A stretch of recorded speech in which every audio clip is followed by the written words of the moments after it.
Guys, apa kabar? Jumpa lagi dengan saya Yusnawiandi.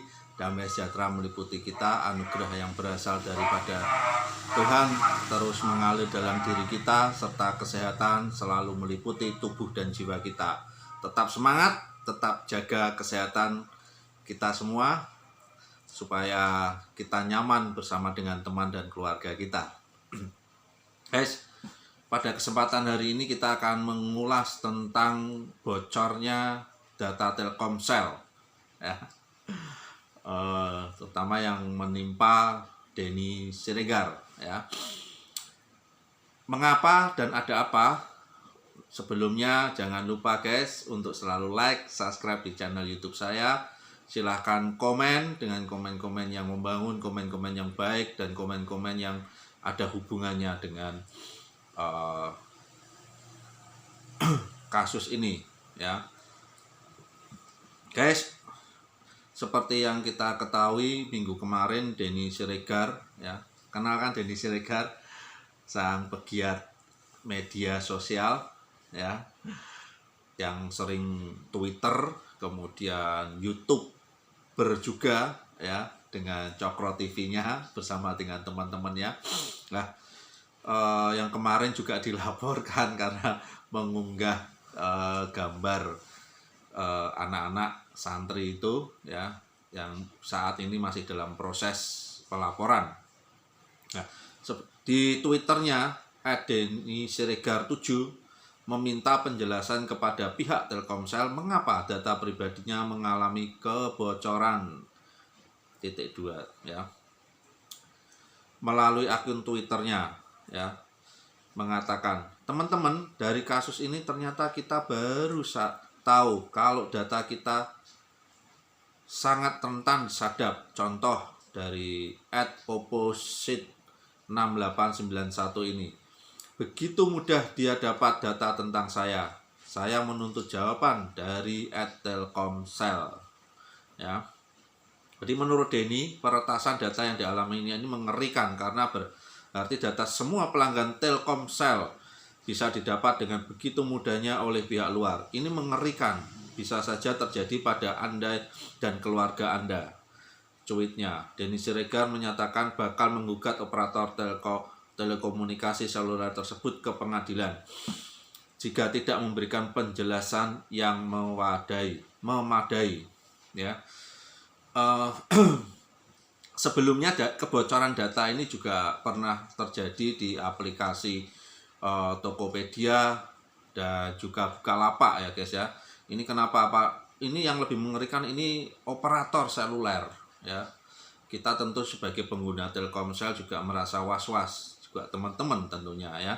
Ini perlu penjelasan, ya, melalui Menteri Komunikasi dan Informatika Johnny G. Plate angkat bicara soal kebocoran ini, ya, yang juga pelanggan Telkomsel yang menjadi penyelenggara jaringan bergerak seluler terkait untuk melakukan investigasi internal, ya. Kementerian Kominfo sudah minta penyelenggara jaringan bergerak seluler terkait, saya tidak sebut namanya, ya, untuk melakukan investigasi internal dan menelusuri apakah telah terjadi pencurian dan kebocoran data pelanggan telekomunikasi seluler tersebut, ujar Johnny dalam konferensi video Senin 6 Juli 2020 hari ini, ya. Johnny berharap hasil investigasi tersebut bisa segera diperoleh dan disampaikan kepada masyarakat sebelum ada informasi itu. Ia mengatakan enggan mengomentari lebih jauh terkait hal itu, ya. Meskipun demikian, ia mengatakan pelaksanaan registrasi pelanggan jasa telekomunikasi sudah diatur dalam Peraturan Menteri Kominfo Nomor 12 Tahun 2016, ya, soal registrasi pelanggan jasa telekomunikasi, ya, sesuai pasal 17 ayat 3 dan ayat 5 beli tersebut, penyelenggara jaringan bergerak seluler harus menjaga kerahasiaan data dan atau identitas pelanggan. Selain itu, mereka wajib memiliki sertifikasi paling rendah ISO 27001 untuk keamanan informasi dalam mengelola data pelanggan. Dalam evaluasi yang dilakukan Kominfo saat ini, seluruh penyelenggara jaringan bergerak seluler sudah memiliki sertifikat ISO 27001, kata Johnny, ya.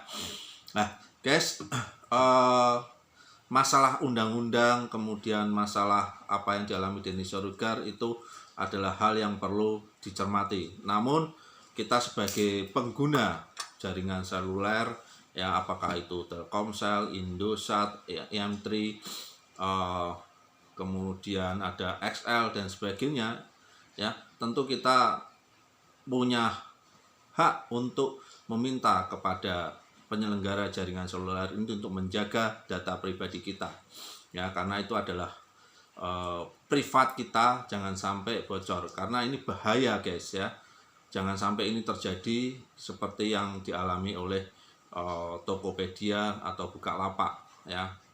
Ini masalah kita nggak tahu ini yang menimpa Denny Siregar ini apakah berkaitan dengan politik atau tidak ya, kita tunggu hasil investigasinya. Namun yang jelas ini sudah melanggar HAM ya, karena data pribadi kita sudah dilanggar oleh penyelenggara seluler ya. Jadi ini provider ini harus bisa meningkatkan keamanan bagi kita sehingga kita pengguna provider itu merasa nyaman. Kita tidak usah menyalahkan salah satu provider, tapi seluruh provider yang ada di Indonesia ini harus bisa menjaga data-data daripada nasabah ya, karena kita adalah mempunyai hak yang tidak boleh dilanggar ya.